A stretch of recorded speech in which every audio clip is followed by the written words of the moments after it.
the Federal Reserve. It sounds dull, doesn't it? A bunch of bureaucrats in Washington, D.C., pushing numbers around. But these numbers control the flow of money, the lifeblood of the American economy. Since the 2008 financial crisis, the Fed has walked a tightrope, trying to prevent a total collapse while also keeping the economy humming. Their main tool? Interest rates. Lower rates make it cheaper to borrow money, encouraging businesses to expand and consumers to spend. After the crash, the Fed slashed rates to near zero. It was like giving the economy a shot of adrenaline, but it wasn't enough. So they turned to a new tool, quantitative easing, or QE. This involved the Fed creating trillions of dollars and using them to buy government bonds and other financial assets. The goal was to inject even more money into the system, pushing down long-term interest rates and stimulating lending. The Fed argued that these unconventional measures were necessary to avert a depression. And for a while it seemed like they were working. The economy stabilized and the stock market roared back to life. But beneath the surface, a different story was unfolding. A story of growing inequality, distorted markets, and a financial system hooked on cheap credit. Imagine a swimming pool. Now imagine someone turning on a fire hose and aiming it into the pool. That's what quantitative easing felt like. A torrent of new money flooding the financial system. The Fed's goal was to encourage banks to lend more, boosting the economy. But much of that money never reached Main Street. Instead, it flowed into financial markets, inflating asset prices. Stocks and bonds soared in value. Real estate prices climbed higher. The wealthy who owned most of these assets saw their fortunes multiply. Meanwhile, ordinary Americans struggled with stagnant wages and rising costs of living. The gap between the rich and poor widened, fueled by the Fed's easy money policies.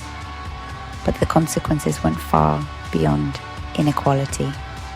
Businesses, flush with cheap credit, took on more risk. They borrowed heavily, not to invest in new factories or hire more workers, but to buy back their own stock, boosting executive bonuses and share prices. The financial system, awash in liquidity, became increasingly leveraged and interconnected, setting the stage for future crises. Not everyone at the Fed was comfortable with this new era of easy money. Thomas Hunig, the longtime president of the Federal Reserve Bank of Kansas City, emerged as a lone voice of dissent. A former bank examiner, Hunig saw firsthand the dangers of excessive risk-taking and asset bubbles. He warned that the Fed's policies were creating a sugar high for the economy, masking underlying problems and sowing the seeds for future instability. Hunig argued that artificially low interest rates were distorting the economy. They punished savers, rewarded speculators, and encouraged businesses to take on too much debt. He urged his colleagues to raise rates and start shrinking the Fed's balance sheet. But his warnings fell on deaf ears. The Fed's leadership, convinced that the economy remained fragile, doubled down on their easy money policies.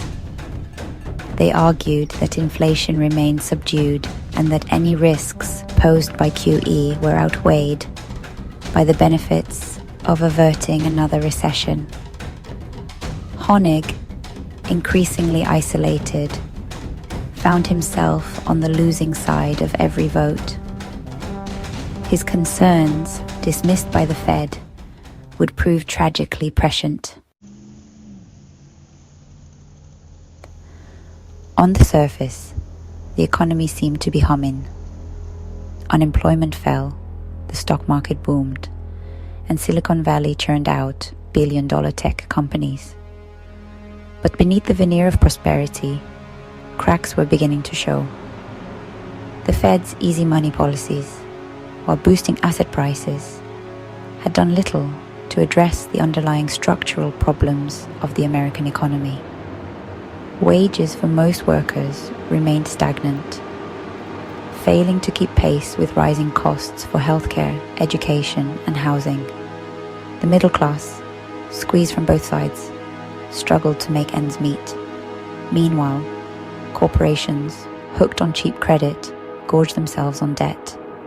They used this borrowed money not to invest in new plants or hire more workers, but to buy back their own stock, enriching shareholders and executives.